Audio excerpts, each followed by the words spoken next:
Spending money on things is a double-edged sword. On one hand, you want to buy things because you deserve to spend your money however you want right now, because you earned that money and you earned the right to buy those things. On the other hand, if you keep buying everything you want, then eventually the clutter just piles up in the basement, storage closets, or even a storage unit you need because your house is too full. This is all because you didn't think the purchase through at the very beginning of the buying process. Don't feel bad though, because we've all done it. Heck, I bought this and I haven't used it in a while. It's a tripod, you freaks. Get your mind out of the gutter. It's extremely easy to buy something, but it's a lot more work to actually declutter your life to get rid of it later down the line. In this video, we're going back to the very beginning of your buying process, before you even make the purchase, to give you some things to think about before you actually commit to spending the money and bringing those things into your life. If you use these tactics, then you'll have less to declutter in the future and save more money in the process. Just a little disclaimer, these tactics should not be used when deciding whether or not you should bring new people into your life. People have feelings. Hey, I'm Jarrad from Debt Free Blueprint, where I show intelligent people like you how to get out of debt and create freedom through your finances using the debt-free blueprint. Don't forget to smash that thumbs up button and leave a comment down below to let me know which one of these you're going to try. If you want more personal finance videos just like this, then hit that subscribe button and the notification bell so YouTube knows to deliver them to you. Before we get into these tactics, I want to make something very clear. I am not suggesting that you never spend money on anything. I'm not against it at all. I actually encourage you to spend money on things. But there seems to be a mini epidemic when it comes to this consumer mindset we've all become accustomed to. And if we're not careful, it's going to leave us with no money and houses and apartments full of objects that end up a bigger pain in the than they're actually worth. I don't promote less spending. I promote more intentional and thoughtful spending. Let's get into it right meow. It's so difficult for us to think about the future value of our money. Our brains aren't naturally wired to think like that. We think of our future self as a somewhat separate person, so saving for the future can feel like giving money away to a stranger rather than giving it to ourselves. Because of this, we just buy for the here and now without thinking about what impact this is going to have on our future selves. What's the future value after 20 years if you invested $100? At a 7% return rate, that $100 you decided not to spend has the potential to be worth $386. After 30 years, that $100 could be worth $761. Before buying something, you should run through this future value of money scenario in your head.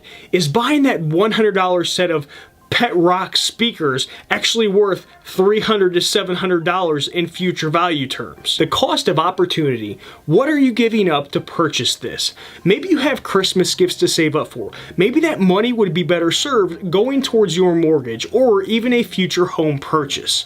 One of the easiest things to think about where this money should go is your 3 to 6 month emergency fund. There have been so many studies about how most people undersave. By buying one thing, you're actually making two decisions. You're making the choice to buy something, and you're making a choice not to spend the money on something else you probably should be. Before you buy anything, you need to run it through this opportunity cost filter in your head to decide if this money could be better served somewhere else in your life. The cost of storing items in your environment. Walk around your house or apartment at some point today. Open all of the closets, all of the drawers, and even look around your basement. Mentally take note of the stuff and things that have been sitting around in those places for months or even years without being touched. If you have quite a few things, then this little exercise should give you some anxiety, and that's a good thing. There are actually two different storage costs for all things you've purchased up until this point or will purchase at some point in the future. The first type of storage cost to you is the physical cost. Everything you purchase needs its own piece of real estate in the place you currently live.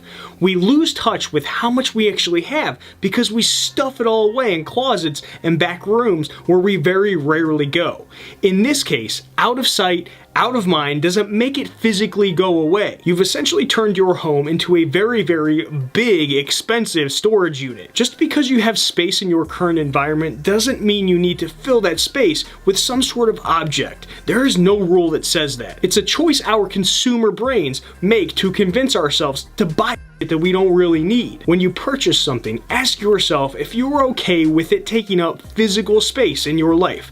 A little tactic I like to use to help me from accumulating too much is by implementing a 1-for-1 or 1-for-2 or even 1-for-3 rule.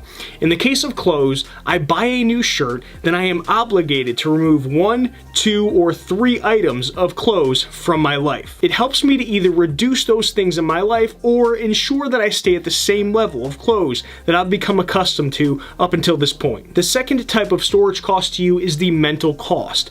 If you walk around your house and notice things starting to build up, then what kind of feeling do you get? Is it a good one? Is it a positive one? I highly doubt it. And that right there is a cost. It's not easily associated with a cost because it's not a physical object. If the thought or sight of it gives you anxiety or you regret the purchase, then that will slowly eat away at the back of your mind. I have some wood flooring in my house left over from the previous owner.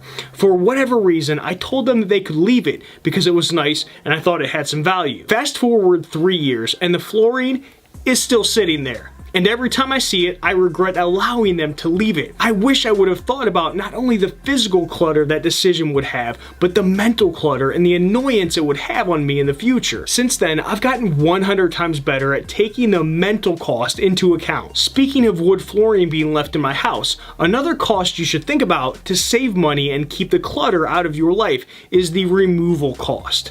Now that you've accumulated more things than you know what to do with, at some point it's going to need to be taken away from where you currently live. If you're a hoarder, then this type of thing doesn't even register to you. Yes, you're correct. I'm judging you if you're a hoarder, and so is everyone else around you. Just like the wood flooring left in my house, it takes time and energy to get rid of it. Your valuable time and energy. Even if you decide to just keep everything forever, then think about the burden you're putting on the people who have to take care of it all once you pass away. When you pass away, your family's gonna want to grieve. So the last thing anyone wants to have to think about is how in the world are we going to sort through and remove all of Uncle Randy's stuff? It's literally going to take months. I personally don't want to put that burden on my sisters and force them to inherit those bad habits that I couldn't control while I was alive. Another reason to think about removal cost is picking up and moving somewhere you'll be happier or to take a pay increase will be 10 times more difficult if you have all of this stuff that you have to remove. You start to feel stuck where you're currently living.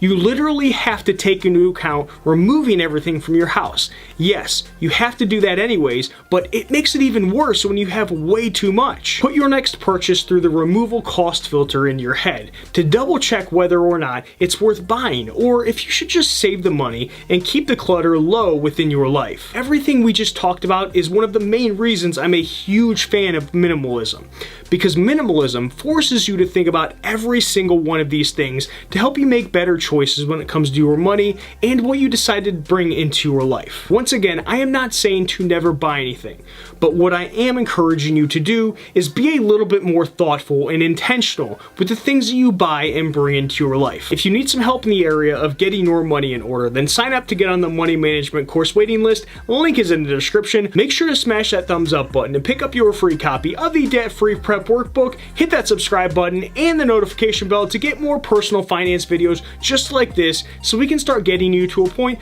where you are financially free. I'll see you in the next one, friends. Adios.